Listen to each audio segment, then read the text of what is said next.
So imagine for a second there's this new kind of AI. Think of it like that brilliant intern on their very first day, you know, super eager, capable of these flashes of real genius. Right. Ready to go. Right. But also maybe a little bit slow and incredibly forgetful, and honestly might just confidently light the office trash can on fire while smiling at you. Welcome back to the Deep Dive. This is where we try to cut through all that digital noise, get you properly informed. Today, we're diving deep into OpenAI's new ChatGPT Agent Mode. There's been, well, a lot of buzz, hasn't there? Lots of promises.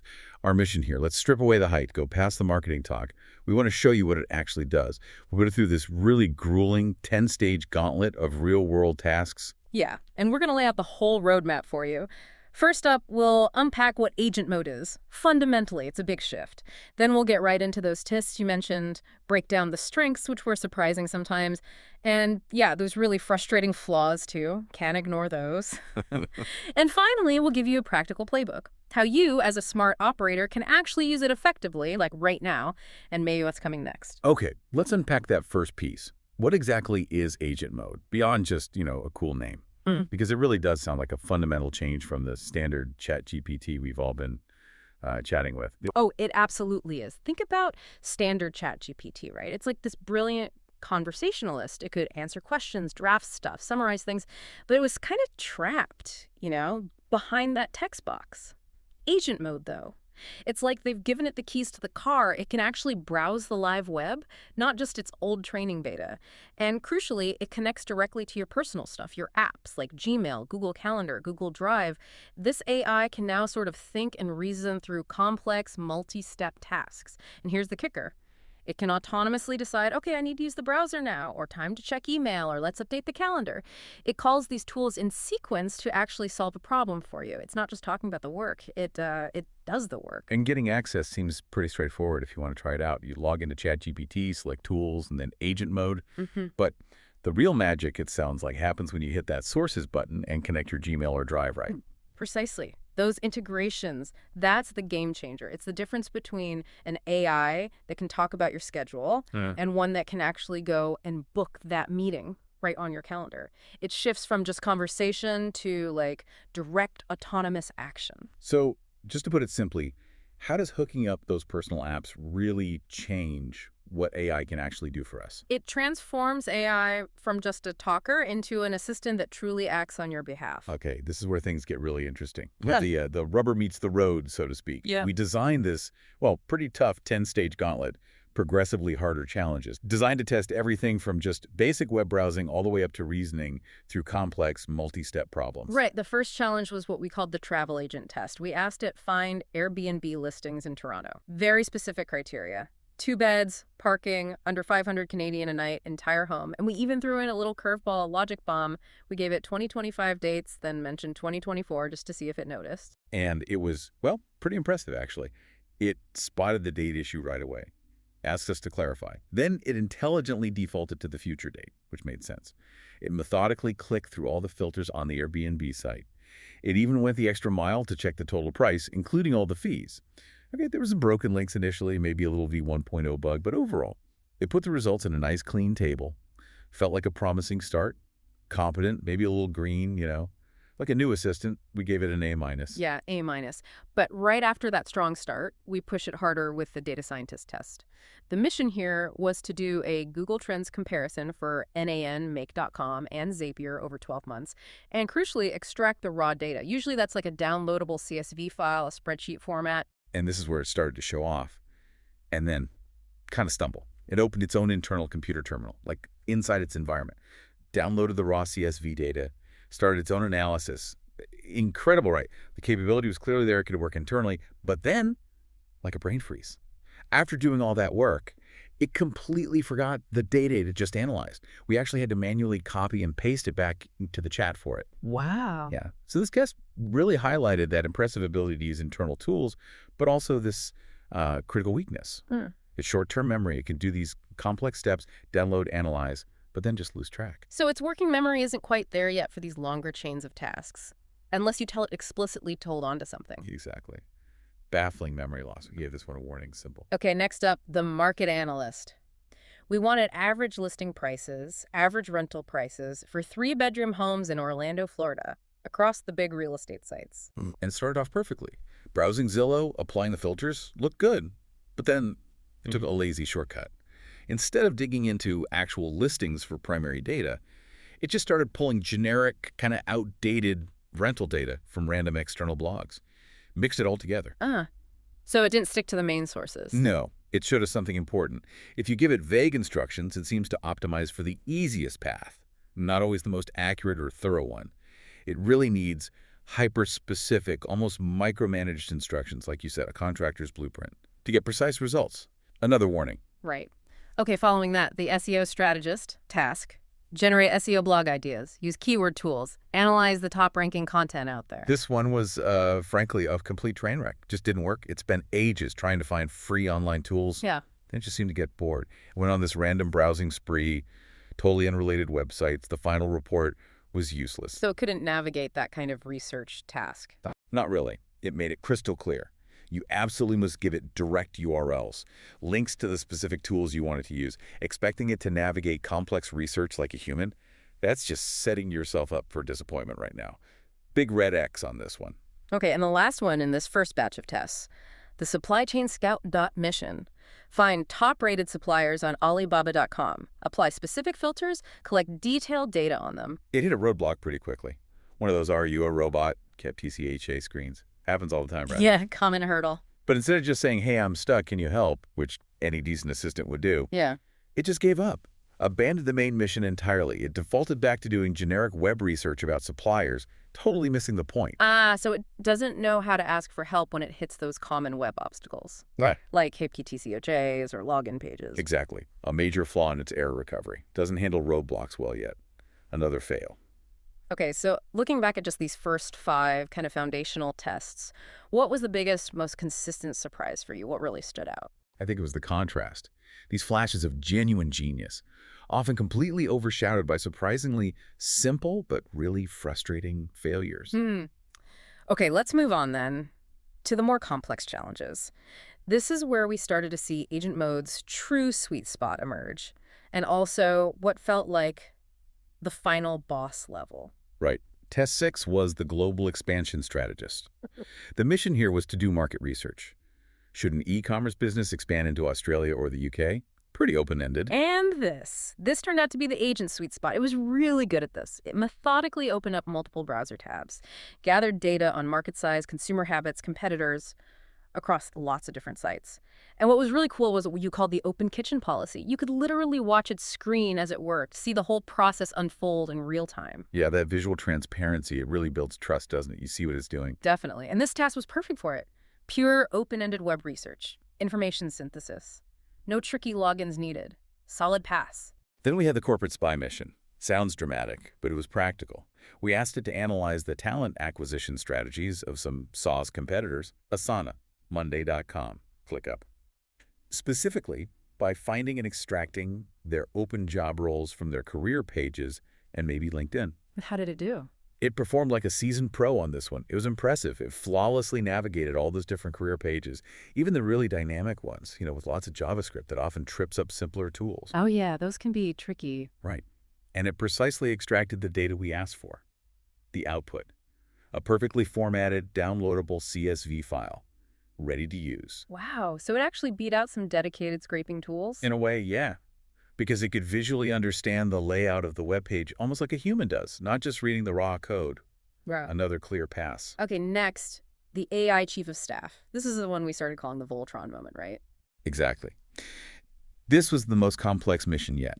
We asked it to act as a sort of personal brand and content strategist.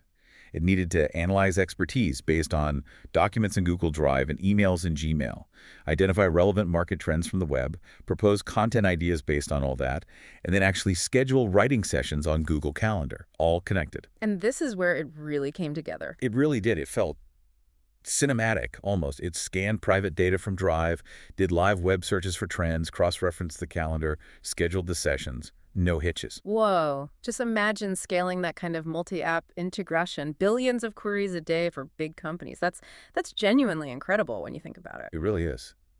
This test showed the true promise of Agent Mode. That seamless bridging of your private internal world with the public external internet. A definite pass. Okay, what about test 9? The lead generation grunt. Sounds tedious. It was high volume, pretty boring data collection. Yeah. Find dental practices in Texas. Extract names, websites, contact info, that kind of thing. And how did the intern handle the grunt work? Well, it was a marathon. This task ran for nearly 45 minutes straight. Wow. It showed some surprisingly advanced techniques, actually, like saving website code, using a temporary cache. It acted like a really dedicated, diligent intern just grinding away. There's a but, isn't there? There's a but. It failed at a crucial final step. When a directory didn't explicitly list the name of the lead dentist, it just wrote, unknown. It didn't try to dig deeper, look elsewhere for that info. Nope. It lacked that critical thinking step that, maybe I should check their actual website thought. Dedicated, yes, but ultimately kind of an inexperienced intern. So another warning symbol, Hasha. Right. Understandable. And finally, the final boss, the digital archaeologist. Yeah, this was the toughest one. Mission. Extract foreclosure deed records from this really clunky old government database. And the key challenge, it required OCR optical character recognition to read text from scanned document images within the database. Okay, that sounds incredibly difficult for an AI. Did you give it any help? We did. Gave it a secret weapon. A perfect step-by-step walkthrough generated by another AI that had analyzed a video of a human navigating the same clunky site. Whoa, AI teaching AI how to use a bad interface. That's meta. Did it work? Honestly, the fact that it worked at all felt like a minor miracle. It followed the complex instructions. It navigated the terrible interface. It even attempted the OCR, intelligently zooming and scrolling within the document images to try and read them. But the results? The resulting data was messy. Lots of gaps, lots of errors. It showed promise, like a very early prototype. But it's absolutely not production ready for that level of complexity and data accuracy. Another warning, AI. So looking at these later, more complex tests, what kinds of missions really seem to showcase Agent Mode's true potential right now? Definitely complex web research, especially visual data extraction from lots of different kinds of sites. And that powerful multi-app integration, the Voltron stuff, that's where it shines. All right, so we've put this brilliant AI intern through this intense trial by fire, 10 tough challenges. Now it's time for the performance review. Let's get real about what we learned. Where does it truly shine? What are the real strengths? Okay, yeah, the performance review. First off, there's what we call the Voltron power. That's got to be its biggest strength. Seamlessly combining Gmail, Drive, Calendar, web search, all for these complex multi-app workflows. It feels genuinely futuristic, doesn't it? Like stacking Lego blocks of data. It really does. Then there's the open kitchen policy. Being able to watch it, browse in real time, see exactly what it's doing step by step. That visual transparency is huge for building user trust and also for figuring out what went wrong if it messes up. Debugging. Exactly. It's also surprisingly good at navigating tricky websites, what we call the parkour expert. Those dynamic, JavaScript-heavy sites with complex forms, it often handles them better than traditional, more brittle web scrapers. It seems to see the page better. And finally, the creative detour. Sometimes when it hits a wall, it doesn't just give up. It actually tries alternative paths. Shows this little spark of adaptive problem solving, which is pretty cool to see. Okay, those are some definite pluses. But let's not sugarcoat things. There are some pretty serious areas needing urgent improvement, right? First, the speed, or lack thereof. The sloth-like pace. Yeah. It is just painfully slow sometimes. Tasks taking 3, maybe 5 times longer than a human would take. That makes it unsuitable for anything time critical. Yeah, the speed is definitely an issue right now. And then there's the Dory problem. Yeah. From Finding Nemo. The severe short-term memory loss. It can perform this brilliant analysis, pull data together, and then just completely forget what it just did or what data it had. It needs constant hand-holding, constant reminders from the human user. And I'll admit, I still wrestle with prompt drift myself sometimes, where the AI kind of loses the plot over a long conversation. So I totally get how hard that memory piece must be to engineer. It's a tough problem. It is. Very tough. Then maybe its most dangerous flaw. The confident liar. It hallucinates. It just makes stuff up. Plausible sounding, but factually incorrect information, especially when it's trying to synthesize from multiple web sources. This means you have to do constant human fact-checking. You can't just trust its output blindly. That's a huge one, the trust factor. Huge. And finally, the quiet quitter.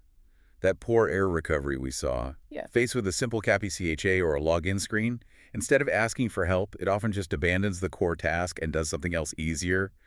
that's not helpful. Right. So if you had to pick just one thing, what's the single biggest hurdle right now? The main reason you maybe wouldn't trust agent mode for really critical work just yet? I think it's that combination, the agonizing slowness, the really unpredictable memory, and that tendency to just confidently hallucinate incorrect information. It's just not reliable enough yet for high-stakes stuff. Okay, so given all that, this brilliant but flawed intern, Yeah. how do we, as smart operators, actually work with it effectively? What's the playbook? Right, the playbook.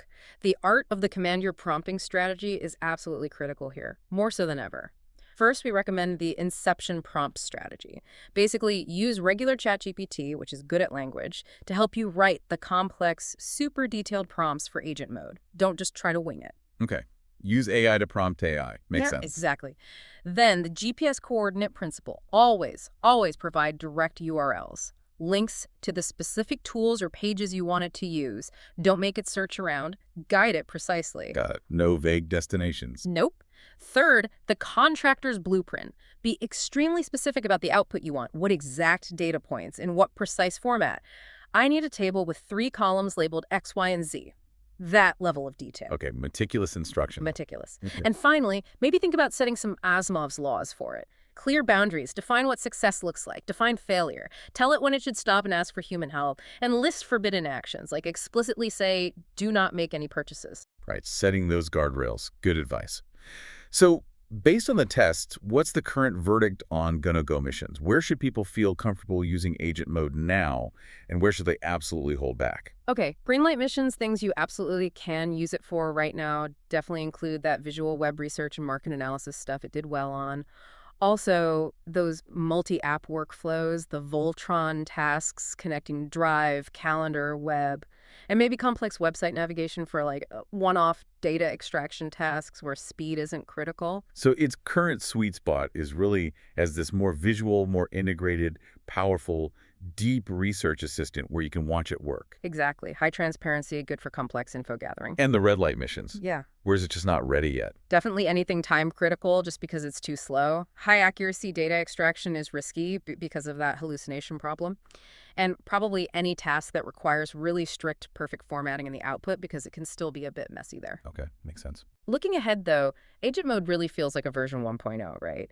But you can see the version 10.0 potential glimmering inside it. This core concept in AI that can act autonomously across different tools, that is the future. No question. So what's the timeline look like, roughly? Well, educated guess. We'd expect significant improvements in speed and maybe better error handling within, say, the next 3 months. Then probably a big jump in the number of app integrations and hopefully some major fixes for that memory problem within maybe 6 months. And longer term? Within a year. I think it's highly likely to be genuinely competitive with human virtual assistants for a pretty wide range of tasks. So our recommendation is, if you're an early adopter type, start experimenting now. Play with it on non-critical things, everyone else. You can probably reasonably wait 3 to 6 months for some of those key improvements to land before diving in seriously. Okay, good practical advice. So just to circle back on prompting one last time, given everything, what's the single most crucial strategy for getting good results out of agent mode today? Providing those direct URLs, the GPS coordinates, and being incredibly precise about the output format you expect. The contractor's blueprint. That's key right now. Okay. So let's try to recap the big idea from this deep dive, ChatGPT Agent Mode. It really is like that brilliant, super enthusiastic intern on their first day. It has these undeniable flashes of genius. Yeah, and it's Voltron-like integration power pulling together your apps and the web. That potential is dazzling. It feels genuinely futuristic. It lets the AI act for you. But, and it's a big but, you have to remember, it's still inconsistent. It's got those crippling speed issues right now. The memory is unreliable, and it hallucinates, sometimes quite confidently. You really need to treat it as a promising prototype today, not a fully polished production-ready tool. Absolutely. For anything important, anything mission critical, you simply must keep a human in the loop for oversight and fact-checking. For now, anyway. And then maybe a final thought to leave folks with. As this technology gets better, faster, more reliable, when AI can truly do complex work autonomously, not just respond to prompts, but actually execute tasks across systems, what does that really mean for the nature of our own jobs? For how we even define productivity? Yeah. Something to ponder, definitely. The landscape is changing fast. It really is. Well, thank you for joining us on this deep dive into ChatGPT Agent Mode. Out to Oro Music.